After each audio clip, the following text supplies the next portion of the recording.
Hello দর্শক, আসসালামু আলাইকুম। আমি রাকিব হোসেন। আপনারা দেখছেন এয়ার ড্রিম জার্নি। আমি আছি এখন মালয়েশিয়ার শহর মালাক্কা সেন্ট্রালে। আজ আমি আপনাদের নিয়ে যাব মালাক্কার সবচেয়ে আইকনিক, সবচেয়ে ঐতিহাসিক জায়গা ডাস স্কোয়ার, যাকে সবাই রেড স্কোয়ার নামেও চেনে। চলুন তাহলে ইতিহাস, রং আর সৌন্দর্যের পথে যাত্রা শুরু করি। মালাক্কা সেন্ট্রাল থেকে ডাস স্কোয়ারে যেতে কিন্তু সময় লাগে মাত্র 10 থেকে 15 মিনিট। বাস ধরলে 2 থেকে 3 রিঙ্গিত, আর গ্রাব নিলে 8 থেকে 10 রিঙ্গিতের মতো। গাড়ি মালাক্কা শহরে ঢুকতেই এই সাইনটা, welcome to Malacca, world heritage city, আমাকে অন্য এক অনুভূতির ভিতর নিয়ে গেল। মনে হলো যেন সময়কে পিছনে ফেলে ইতিহাসের ভিতরে ঢুকে যাচ্ছি। এই শহরের প্রতিটা ইট, প্রতিটা রাস্তায় লুকিয়ে আছে 600 বছরের পুরনো গল্প। ঐতিহাসিক শহরের পথে পথে যত সামনে যাচ্ছি, লাল রঙের ছোঁয়া যেন আরও স্পষ্ট হয়ে উঠছে। আর আমি জানি আমি পৌঁছে গেছি সেই জায়গায় যাকে বলা হয় মালাক্কার হৃদয়, রেড স্কোয়ার। হ্যাঁ দর্শক, আজ আমি আপনাদের নিয়ে এসেছি মালাক্কার হৃদয়ে লাল রঙের ইতিহাসের শহর ডাস স্কোয়ার। দেখতেই পাচ্ছেন আমার পিছনে, এটাকে রেড স্কোয়ারও বলা হয়।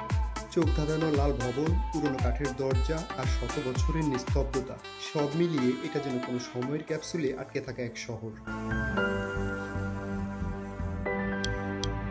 আমার সামনে যে ভবনটা দেখছেন, এটাই বিখ্যাত ক্রিস্ট চার্চ মেলাকা।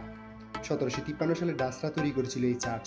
পুরোটা হাতে খোদাই করা কাঠ, বাড়ি ইটের দেয়াল আর সেই আদিম লাল রং।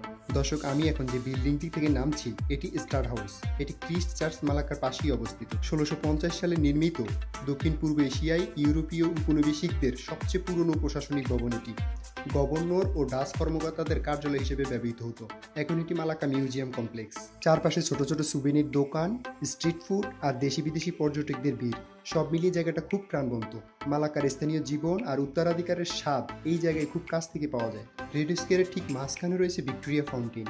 1904 সালে ব্রিটিশ রানী ভিক্টোরিয়ার স্মরণে তৈরি করেছিল এই ফাউন্টেন। এখানে এসে দাঁড়ালেই পানির ঠান্ডা শব্দে চারপাশের ভিড়ও নরম হয়ে যায়। মনে হয় শহরটা তোমাকে আলতো করে স্বাগত জানাচ্ছি। তবে ক্লক টাওয়ার মালাক্কার এক স্থানীয় দাতব্য ব্যবসায়ীর উপহার। যদিও এটি ডাচদের বানানো নয়, তবুও এর রং, ডিজাইন ডাস স্কোয়ারের সাথে এমনভাবে মিশে গেছে যেন মনে হয় একই যুগের। এটাই এই জায়গার জাদু। বিভিন্ন সময়ের স্থাপত্য একসাথে থেকেও একটি গল্প বলে। ডাস স্কোয়ারের প্রাণ এই রঙিন রিক্সাগুলো। কার্টুন, আলো আর মিউজিক মিলিয়ে এগুলো যেন পুরো স্কোয়ারটাকে উৎসবে পরিণত করে। বিশেষ করে রাতে এগুলো আরও উজ্জ্বল, মনে হয় যেন শহরটা নিজেই হাসছে। এটাই ছিল মালাক্কার ডাস স্কোয়ার, এক জায়গায় ডাচ, ব্রিটিশ আর মালয় ইতিহাসের রঙিন মিলন।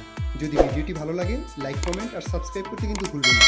পরবর্তী ব্লগে আবার দেখা হবে। আল্লাহ হাফেজ।